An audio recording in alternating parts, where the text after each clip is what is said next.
Hi, I'm going to show you just a few things you have to edit once you transfer your template in to make it ready for your students. So you ready? Let's get started.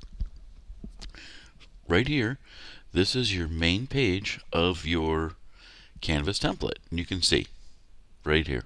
Now, the way to edit, real easy. Press the edit button right there. And it puts you into an editable screen. Now bear this part in mind. When you're on an editable screen, you can damage, ruin, cause all kinds of issues to your template. So please just change the things I show you where I tell you to show them. It'll just make your life easier, everyone's around you. So here we are. When you're in the edit screen, you have your bar that brings you up and down. And this is the first thing you're going to want to change is your image. So you'll click on your image. On the right, there's an images. And best thing I can recommend, have an image available on your desktop. So click upload a new image, browse, and what I do is I have an image on my desktop. And there I am. Click on it. Goes away. See where it says churner.jpg right there? Cancel that out. If you hold it too long, it'll do that. And then click upload. And there it is. I'm right there. Scroll down a little bit. And where it says your name, your phone number, so just your name, highlight it. Oh, excuse me, sorry about that. Just put my name, and I'll put my phone number right here, or 480-461-7711. All the adjuncts, you're going to want to use the 480-461-7711, unless you want to give out your personal cell number. Of course, it's up to you. But bear in mind, it is available here. So I'm going to put my phone number.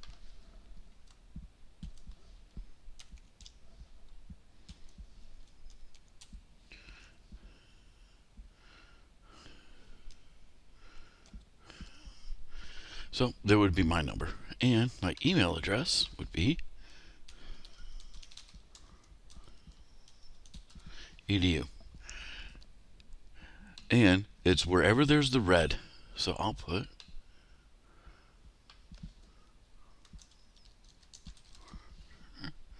you can email me at, and I'll put my email address again. Use your school email address. Use the one from MCC, mesacc.edu, MCC.edu, depending how long you've been here. Please don't use your personal email address for this. It does not look professional. Please use the Mesa CC email you've been assigned. Those few adjuncts that work at several colleges that may have a different college email address, you can use one of those. That's fine. But please use an EDU email address. Be professional about it. So this is the front page, and you can see I'm just looking for the red stuff. Now that I've found the red stuff, all I'm going to do when I'm done, highlight it.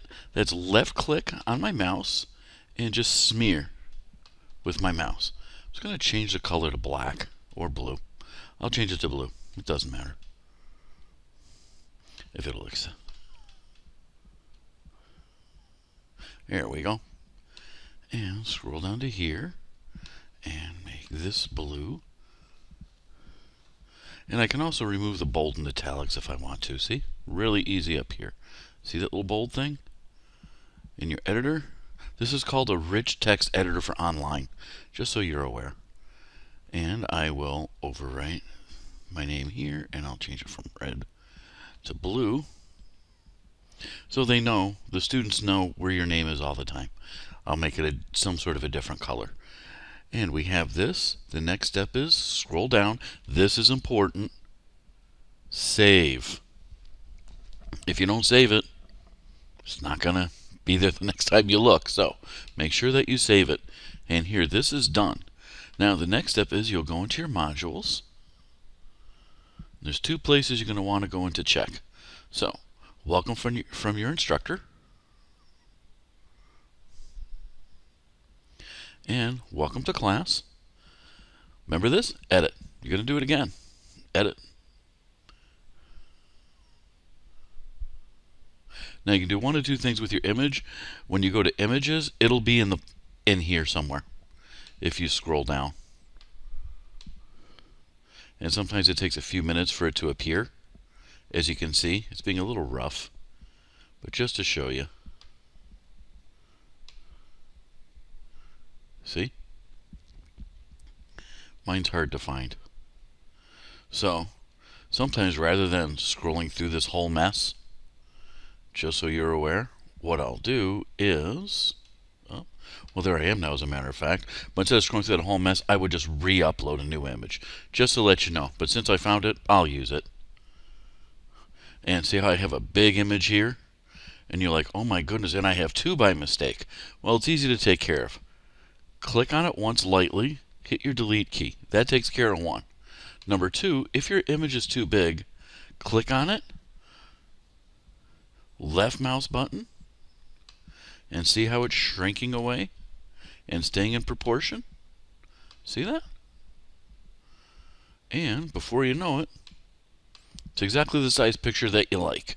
So you can either shrink it yourself in Photoshop or GIMP or some other editor, or you can just do it this way, just by holding the left mouse button and sizing it. Up to you.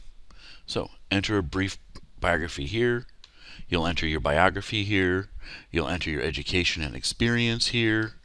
And then when you're done, of course, you'll change the color from red to blue. And I'm not going to enter my biography now. It just take too long.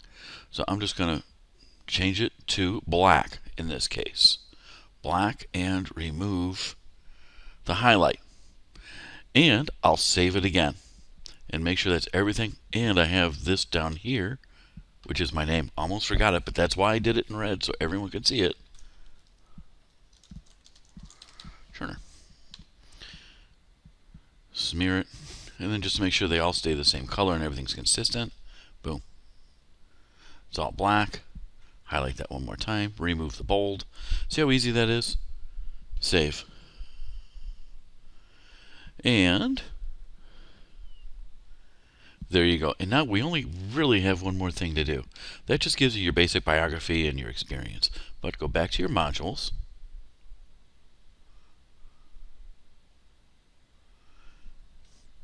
And go into your syllabus. Now, as you know, your syllabus is really, really important.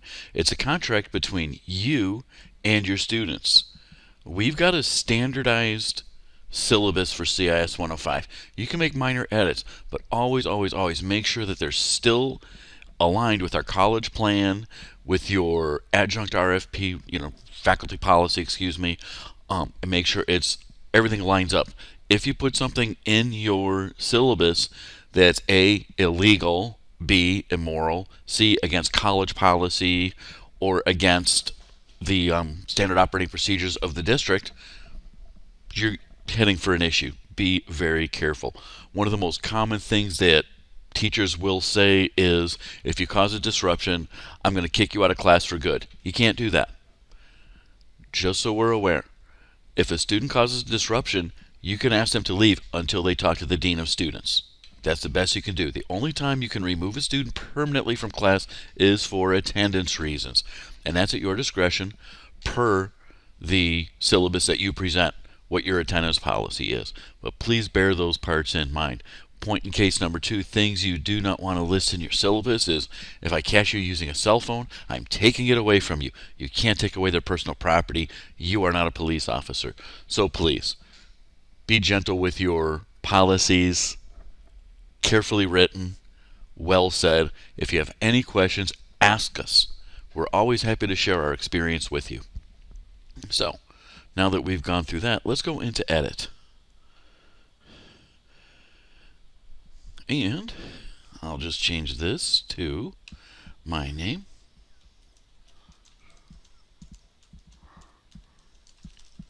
And office, your office number or adjunct day room. Adjunct day room is if you're an adjunct. You'll put adjunct day room for certain hours if you wish to be there. And that's my office number and my phone number.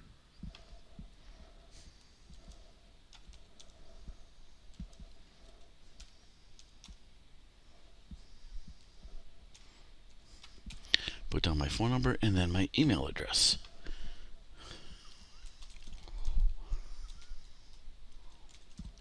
And phone number again, same thing. Down here, notice that it's all in red. Sorry about that.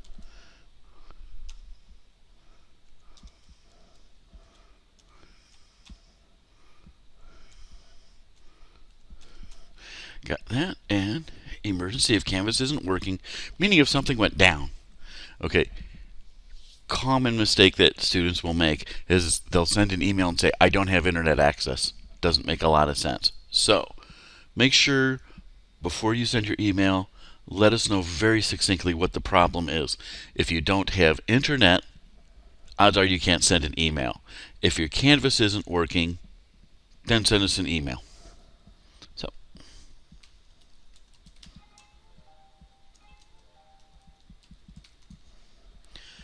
and instructor office hours, list your hours of availability, whatever they may be. Every faculty members are going to be different. Adjuncts are not required to hold office hours, just as an FYI. So please have a care to list your hours of availability if you have them. Students will ask. And then scrolling down, just so you see, these are your course objectives, minimum technical skills, things of that nature. This is what they have to purchase it, and you can scroll down and read this on your own. There's not a big thing for anyone to teach you about it. Scrolling down, and YouTube. And your letter grades, I would recommend leaving this alone unless you want to make it easier or harder. Your due dates, standardized. Disability resources, general school policies, watch these carefully. And you notice there's nothing else. So you are done with the exception of if you want to change the red to black, and I'll do that later. That doesn't make a difference for here. Hit save. You're ready to put your course live.